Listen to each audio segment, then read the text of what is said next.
in this episode 5. Okay. So. It's like the beginning of every Jay-Z track. Yeah. Turn my mic up, please. I need more bass in my headphones. I'm into the system. I've hacked into the system. What a nightmare. Hey guys, my name's Jefferson White. I play Jimmy on the Paramount Network's Yellowstone, and this is Welcome to the Yellowstone. Episode 5, we're cruising along. We feel so grateful for your support. We're having such a blast doing this, so thank you so much for clicking. Of all the things to click on, in an ocean of things to click on, the fact that you clicked on this really means the world to us, so thank you so much. We're having a blast doing it. And no day more than today when we're talking about Yellowstone, episode 105, Coming Home. One of my personal favorite episodes of the season. So really quick, before we get too nitty-gritty, let's do a very fast 5-minute recap. 6 minutes? Can we do 6 minutes? No, 5. 7? 5. Okay, I know how to negotiate. Counteroffer, 10. How about 5? You're very powerful. You're a very powerful negotiator. I really thought this would go better. No. And you're just fully shutting me down. You can do it. I have faith. 15. 5. Fuck. 15 minus 10. Okay. I like that. Optically, that lets us both win. I like that a lot. Okay, amazing. Here we go. Yellowstone, episode 105, coming home in 5 minutes or less. Fingers crossed. Okay. So, the very first thing that happens is we meet, this is important, we meet Taylor Sheridan's character, Travis, who is a horse trainer and salesman. And Taylor, it's amazing. Every time I see Taylor acting, Taylor's good at everything, and it's infuriating. Taylor wrote this episode, directed it, and is in it. Which is like, come on, man. Don't do all those things better than anyone else. That's fucked up. Give someone else a chance. Okay, so we're at the ranch where JD and Rip are checking out very expensive, very fancy horses when Monica and Tate show up at the ranch because if you recall, at the end of episode 104, Casey got arrested. So Monica and Tate show up at the ranch looking for help. And Casey has been arrested and is with tribal police on the res, and they have recovered the bodies of the kidnappers that he had killed and then surreptitiously buried, and they're asking him questions about it. So basically, Casey's in trouble. Finally, all of his violence has caught up to him, even if it was maybe justified. That's a sort of thorny ethical question that we're all going to have to ask ourselves as we view the show. Basically, the heat's on Casey, but Jamie Dutton shows up, power move. Power lawyer Jamie Dutton shows up and basically gets Casey off scot-free. He sort of he confronts the tribal police about the very sketchy thing they did to cover up the killing at the meth house, the sort of mercy killing at the meth house by switching gun barrels between Casey and the chief of tribal police. Jamie's like, hey, man, you can't do that. Do you want me to tell everyone you did that? And that basically gets Casey off scot-free. Okay, then we find Rip at prison. If you recall, at the end of 104, John Dutton, once Fred got killed, John Dutton said, hey, go get us another hand. Go to the prison and pick him up. So Rip goes to prison to pick up a new ranch hand, and he finds, yes, your favorite and mine, Ryan Bingham, Walker. He says to Walker, hey, man, you want to work for this really cool ranch, the Yellowstone? Walker says, yeah, I'll think, in his amazing cowboy drawl that I will not try to replicate here. He says, yeah, I think so. Rip says, do you know what that involves? Do you know what that's going to mean? And Walker says, yeah, I've heard. And very exciting. Walker thinks he knows what he's signing up for. We'll find out if he does. And then we got Beth. Beth basically has been given the assignment of destroying Dan Jenkins, destroying him just inside and out. And she's taken that very seriously. So she walks up to Dan Jenkins and his wife, who are together, and just makes things very uncomfortable for them, which is like classic Beth. Poor Dan Jenkins. Okay, then we find the Wranglers doctoring cows, taking care of some cows. Jimmy is trying, but he's still so fucked up from how badly he got beaten in the last episode that he's very sore. He's in a lot of pain. He has a hard time participating, and Lloyd comforts him and sort of gives him some encouragement. Okay, then JD basically pitches Casey on staying on the ranch. They got Casey out of jail. JD says, look, stay here, move back in, come here, live here, get Tate off the res. It's going to be a better situation for you and your family. Come live on the ranch. But Casey is like torn in half by this plan. He doesn't know if he wants to do it. He doesn't know where his loyalty should lie. He feels very conflicted. John Dutton's plan, John Dutton enlists Jamie to get Mel Thompson, who's the president of Montana State University, to offer Monica a job, right? A very high-paying job, 70 grand a year at the university as a professor of Native Studies, Native American Studies at Montana State. That would basically get Monica and Casey off the ranch. Monica initially turns it down, but it's a very, very tempting offer. Okay, and then later, Beth, whose mission was to destroy Dan Jenkins, is now super drunk. She was at the club hanging out and drinking all day. She doesn't want to ride home, or she needs a ride home. So she calls up the only person, Rip's not available. She calls up the only person who will answer his phone. That's Jamie, which gives us a sort of legendary scene between Beth and Jamie in the SUV driving home. One of my all-time favorite scenes of the show. Really iconic, powerful scene. Then you got Dan Jenkins and his wife at home. We're sort of starting to see more of Dan Jenkins in his life outside of just his sort of constant antagonism of John Dutton. We're sort of starting to understand that he's a complicated guy who's like trying to navigate a difficult home life with his professional ambitions, as we all are, to be honest. How are we doing here? 22 seconds. I think we can do it. Okay, so Walker's moving into the bunkhouse. The Cowboys are feeling him out. Everybody's a little sketchy. I look a little like, Jimmy's pretty jazzed because he's not low man anymore, in theory. Walker plays the Cowboys what he calls a happy song, which is, of course, a deeply unhappy song, which is just kind of melancholic and sad. Beth and Jamie get back from, their nope, didn't happen. 6 minutes. Beth and Jamie get home from the club. JD's hanging out with Tate. That's really hard for Beth for reasons that we will slowly come to understand over the course of the next 12 seasons. Beth goes into her closet and screams with anger and rage and frustration and pain. And then tonight, just for one night, Monica and Casey are going to stay in the trapper cabin on the Yellowstone ranch just for the night. John Dutton manages to get them to stay out there on the ranch for one night. But they're talking about Tate. Monica and Casey are talking about Tate. They're processing what the best thing for Tate is. But there's still a lot of conflict there between them. Casey sort of storms off, classic Casey. Monica steps out of the cabin to try to find him and sees the ceremony wherein Walker is branded by the branded men. So Monica is sort of confronted with exactly what it means to live on the Yellowstone, exactly what it means to be a part of this sort of family. She's confronted with the sort of violence of that, which is a major inner conflict for her. I think you did it. I think I did it. That timer went off, but I had accidentally set it for 4 minutes. I see. It was a mistake that I made. Yeah. I get that. Hell of an episode. Nicely done. Hell of an episode. Let's talk about some specific fun things from this episode. So, episode MVP. Episode MVP! Or I won't even, check it out. I don't even need to say it. A sort of cool announcer voice will say it. Ready? MVP. They use the magic of editing to put a voiceover as I do that. MVP. Awesome.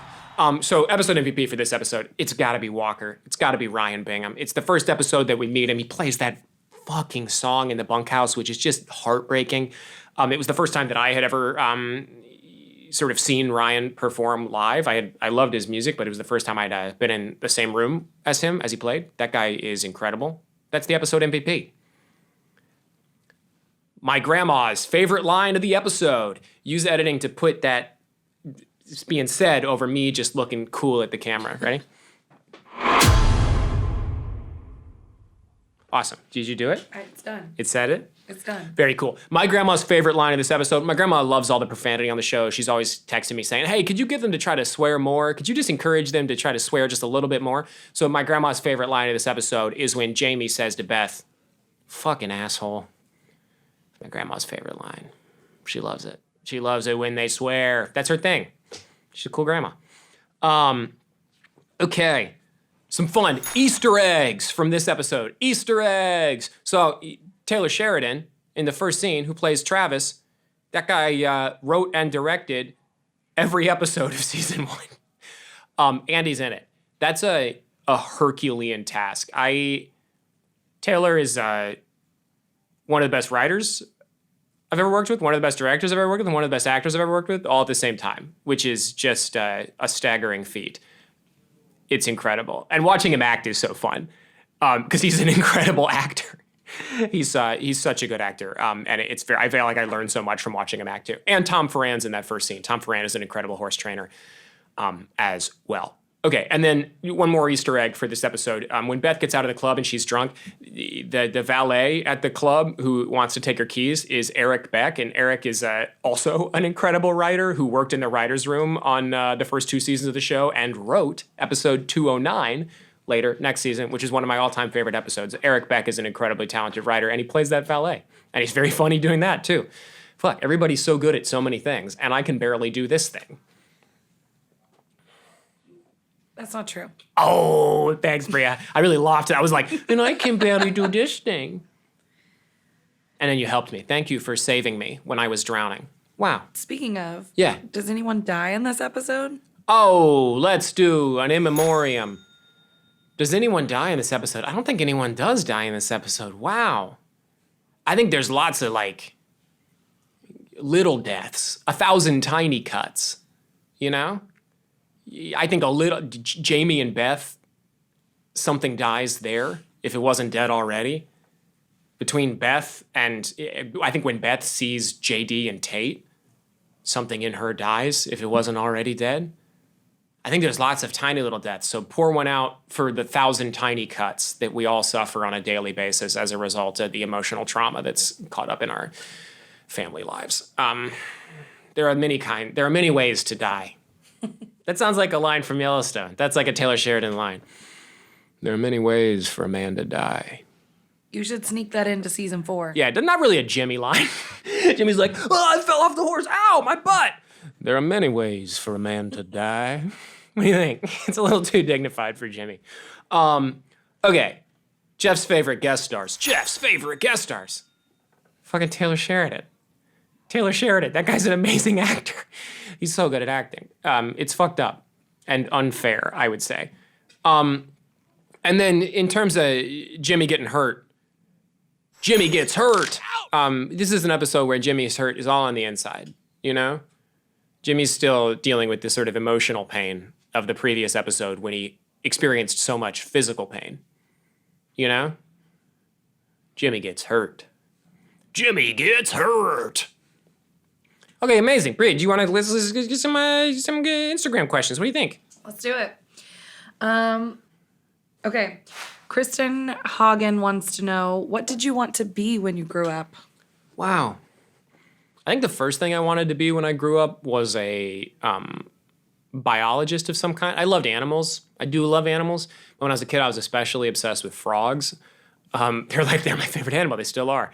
And I really wanted to be some kind of frog scientist. If you asked a very young Jeff what he wanted to do, he probably would have said something to the effect of frog doctor or frog scientist. Mark Agnew wants to know, how has life been since you started filming Yellowstone? How has it changed? My life has changed a lot since I started filming Yellowstone. It's funny. I think that it's, in some ways... So here's the real scoop. There's the answer that's like, my life is unambiguous. And my life is, I feel incredibly lucky to be involved with Yellowstone. I feel so blessed and so privileged to get to work on this show and to get to work with this text and with Taylor and with this entire creative team. And it's such a blessing. It's also very hard to leave your life for 5 or 6 months a year and go and work on location in Utah and Montana. Utah and Montana are beautiful states. It's incredible to be there. I feel so lucky to be with all my friends and the creative team there. But it's hard to leave your life behind for work. It's hard to leave your loved ones, your family, and your friends to go and work on location for 5 or 6 months. And now that we've done it for 3 seasons, I think that it really, that's part of what defines the experience for me, is it's these highs and lows. It's such a joy. It's such an incredible privilege and joy to get to work on something like this, but that's accompanied with the sadness of leaving behind my life and my friends and my family for 5 or 6 months a year. So I would say that my life has changed. There's higher highs and lower lows. Sophia Rowe 25 asks, are there any old Western stars that you take inspiration from? Forey J. Smith, Kevin Costner. Buck Taylor. Yeah. Yeah. Yeah. Those are my favorite Western actors. They really are. It's amazing. I've learned so much about. I had seen the sort of Western classics when I was a kid, but this show has been where I've become acquainted so much more with like this culture and this like heritage of Western, the Western lifestyle, and also like Western films, and so it's been a real privilege and journey to get to know that culture more. All right, so Taylor says, "Marry me?" Question mark. And my question to you is this your first Instagram proposal? Wow. It might be my first Instagram proposal. I get some pretty indecent proposals in my DMs. But that's maybe the first public proposal. The first person who would make, is treating me with the respect and dignity of asking to marry me and not doesn't just want something from me. No, I'm just kidding. Thanks. Thank you very much for that. That's very kind. That makes me feel cool and handsome and smart and nice. So thanks. You don't want to marry me. I'm a fucking mess. I've got great health insurance, but that's like mostly what I got going for me. I also have to leave like 5 or 6 months a year to go work on this show. Maybe that's a good thing. I think if you were married to me, you'd probably be grateful that I was gone for 5 or 6 months a year. I would not be a good husband. Just by virtue of my own neuroses. Sorry, Taylor. LB Mullen 12. Did you need writing lessons before the show? Yes. Desperately. Very badly needed writing lessons. And I got them from a whole team of wranglers and horse trainers and incredibly talented writers. And that was so cool. And I feel so lucky in that regard. Brent Mason wants to know who your favorite Yellowstone character is. My favorite character on Yellowstone, I'm going to give you 2. I'm sorry. I'm going to narrow it down to 2. It's Casey. I'm obsessed with Casey's journey and Casey's story. I think it's incredibly compelling. I think it's amazing to watch. And I also think that Luke Grimes is a profoundly talented actor, so I think it's incredible to watch him like often with very little text, sort of dealing with huge, like, seismic questions and doubts and struggles, and I think it's amazing. And then Thomas Rainwater is my second favorite character because over the course of 3 seasons, we think we over and over again we think we know him, we think we understand him, and over again he surprises us, and we learn that he's so much more complicated and so much more nuanced than we ever imagined. Kaylin Gaston, we've been asking fans to share with us their favorite season 1 moments. But Kaylin Gaston wants to know what your favorite season 1 scene is. Oh man. Okay, my favorite like moment in season 1 is when Casey after Casey's incredibly difficult journey, after Casey like getting ripped in half, deciding whether he's going to come back and live on the ranch or if he's going to keep living on the res, after Monica leaves him and he loses like everything that he's been fighting for this whole time, like everything he was trying to protect, he loses, and he goes back. He says, I'm coming home. He says to JD, and he says, okay, cowboys live in the bunkhouse. I'll go live in the bunkhouse. And JD says, I don't need a cowboy. And Casey says, I know what you need. And he's just so like, it's with such profound sadness. And, Casey knows what he's good at. And I think that he's worked his whole life to escape it. I think he knows what he's good at, and he feels an incredible sort of internal tension between what he's good at and what he wants. I think it's beautiful. That's my favorite season 1 moment. Okay, and last for today, Barb Stagman wants to know what crime Jimmy committed to go to jail. Do you know? Yeah, I know. Can you share? Well, yeah. I mean, Jimmy's a drug dealer. Jimmy's a drug dealer and got involved with some really bad dudes and took a fall for those fellas in the 2nd season who take their own fall in time. Yeah. All right, that's it for today. Wow. Thanks so much. Thank you so much for your questions. Holy shit. I feel so grateful to be on a show with such an engaged audience. And a lot of the questions that you're asking are things that we ask each other all the time on set. We're like, hey, what's your favorite moment? You know, like we're all huge fans of the show. So it's such a delight to know that you're out there asking these same questions. Why don't you throw it to some voicemails? I'm going to throw it to some voicemails because I want to, Bria. 100%. Not because you told me to. No, it was your idea. I am driving this ship, and I will turn it around. We'll go back to I don't know what it's like to have kids or a family. Let's throw it to some voicemails. Well, you guys want to listen to some voicemails? So we put a message up on Instagram asking for your favorite moments of season 1. Thank you so much for calling in. I haven't heard these before, and I'm excited to. Let's give them a listen. Hey, my name is Jimmy Corso, and my favorite scene with Jimmy is when Lloyd helps him figure out how to do bronc riding. I think it just makes it just such a good connection, showing that all the ranch hands are kind of like these badass, mean cowboys, but they're all there for each other when they need to be. And it's pretty awesome watching him earn that buckle. And my social handle on Instagram is JAYCORSO. Thanks. Hell yeah, man. I couldn't agree more. That's such an amazing thing because Forey J. Smith, who plays Lloyd, is in real life a very tough cowboy and is exactly as you describe it. Like he is also a sort of incredible teacher and also sort of a part of this family. And Jimmy learning how to buck from Lloyd is also like Forey J. Smith, who really also is an incredible bucking horse rider, teaching Jeff how to survive and how to it's amazing all this, how specific the sort of ritual of bucking is. And Forey J. Smith sort of watching over my shoulder and making sure that I'm getting all that shit right is a huge gift. That's one of my favorite scenes too. All right. Hey, Jimmy. My social is SFITZU. And my favorite season 1 moment is as cowboy as it gets. And, it's when you was bringing the calf back in from the woods. And I love this show. I think y'all are awesome. And I love following y'all. And anyway, have a great day. Thank you. Bye. Thank you so much. That's so nice of you. That means a lot because that was really hard to do. I could barely ride a horse, and then I had to put a calf on a horse. I had a lot of people helping me, don't get me wrong, but it was very hard. So that means a lot. Thanks. You're one of the most tough actors there is in the show, I feel like, and pretty badass.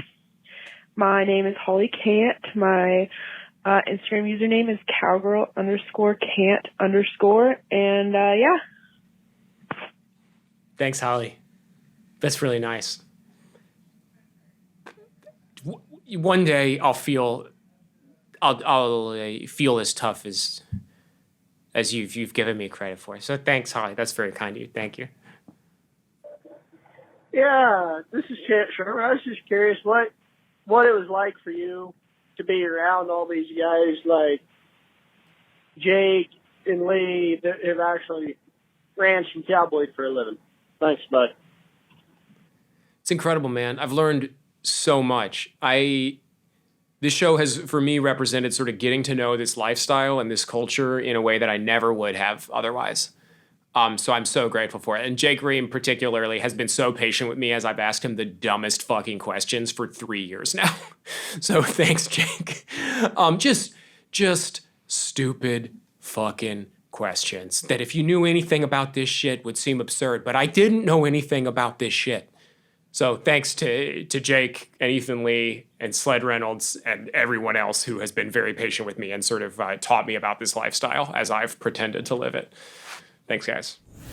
Okay, so you folks at home, you know that Yellowstone's a very popular show. I don't need to tell you that. I don't need to prove it. What, I got to use some statistics? All right, 35 billion people watched the season finale of season 2. Did you know that? 35 billion people. A lot of people watch this show. It's the most watched cable drama of the summer. Huge numbers, huge fan engagement. I've been working on it for 3 years. It's really changed my life. It's changed my professional life. It's easily the sort of seminal project of my life to date. 3 years of my life. So the show is also about community. It's about your chosen family, not just your biological family, but for Jimmy especially, it's about the family that you choose. It's about the wranglers. It's about the guys at the ranch. It's about supporting your friends and your community. So what we're doing is we're doing a fun little game where we call my friends and we ask them some very simple trivia questions about Yellowstone. And the person who knows the most answers will, legally speaking, become my new best friend. We've had the legal team over here draw up some contracts, and I've signed them. So legally speaking, whoever wins this bracket will be the best man at the wedding that I'll never have, and will be the godfather of the children that I'll probably never have. So this next person we're going to call is my roommate, Dan Johnson. He's my current roommate and very dear friend. Dan is an incredibly gifted actor and also musician. Dan's band, Significant Other, is a brilliant band that has both my friend Dan Johnson and my friend Jake Sabinski in it. He's a very, very good friend and a very precious person to me. We live together, and so he's been acutely aware of my comings and goings as I've worked on Yellowstone over the last 3 years. Let's give Dan Johnson from Ray, North Dakota, a call. Ba-dum-bum.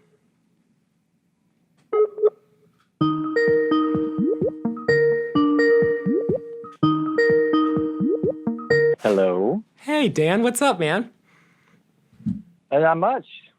You're on with the Pottering. producers of this of the podcast. You're on with the producers of Welcome to the Yellowstone. Is that why it said unknown?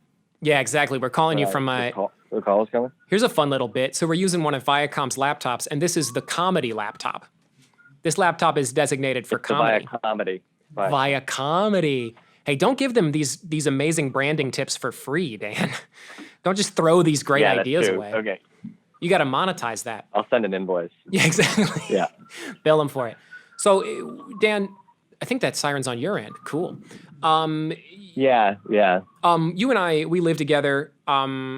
Would you describe me as a good and supportive friend? Absolutely. Yeah. I don't know what I would.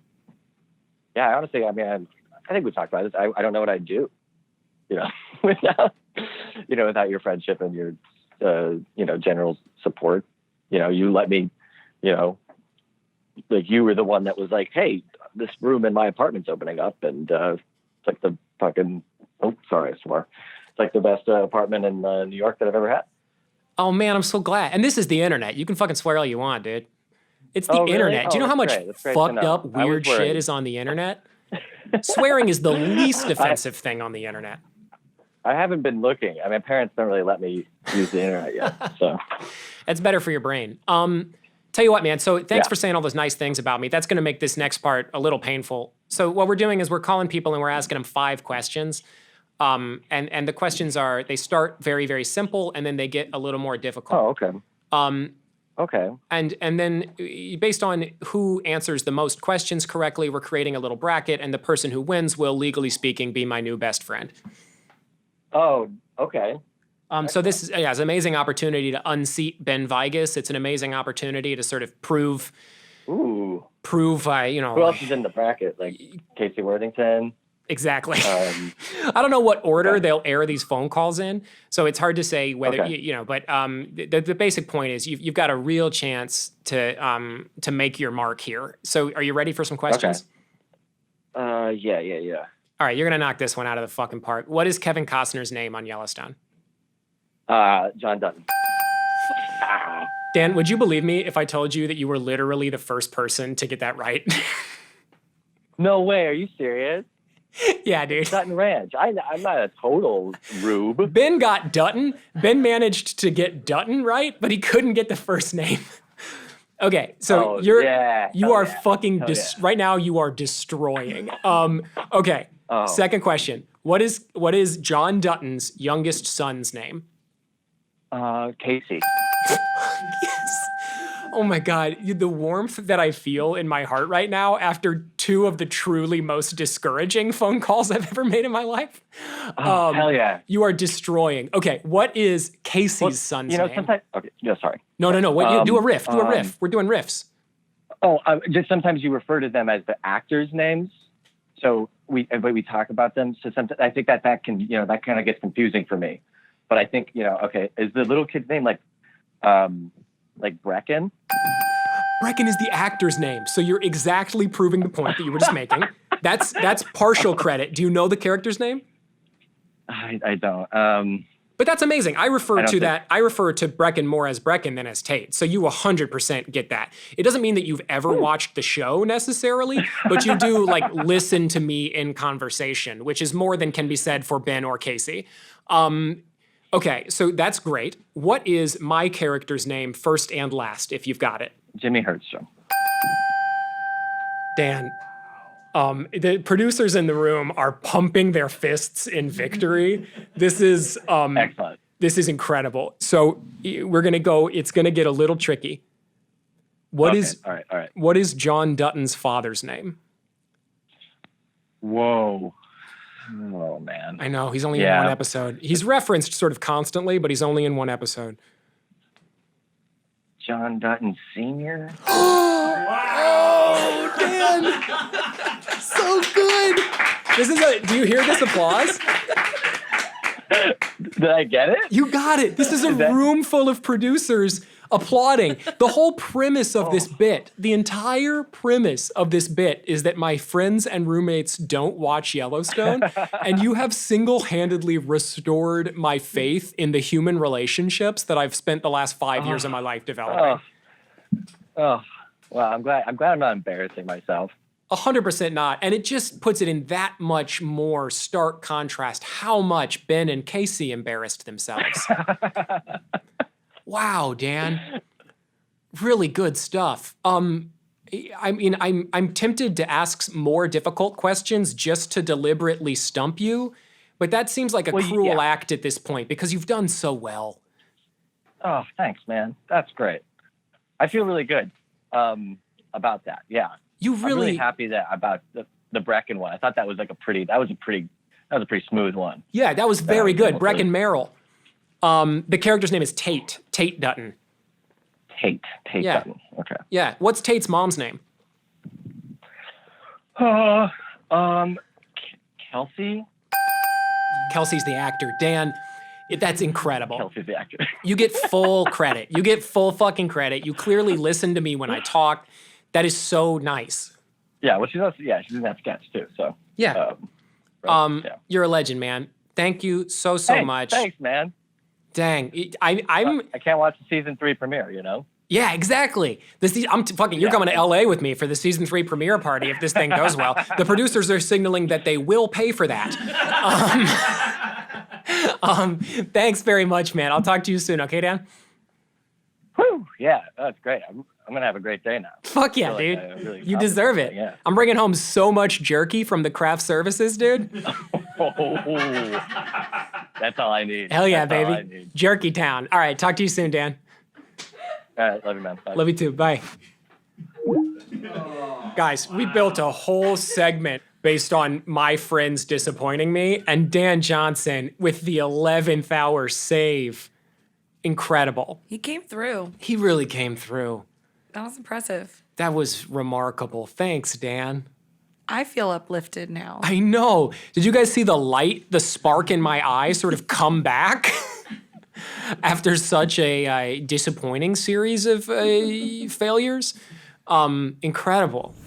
Guys, thank you so much for hanging out with us. What a blast. We're so grateful for your clicks, for your likes, for your comments, for your questions, just for your kindness in general. Thank you so much. That's so cool. And if you want to watch more, welcome to the Yellowstone. Make sure you're following Yellowstone on Instagram, Twitter, Facebook. Make sure you follow Paramount Network on YouTube. Paramount Network on YouTube. Paramount Network on YouTube. You say it 3 times, then you have to do it. Is that like a genie? That's not like a genie at all.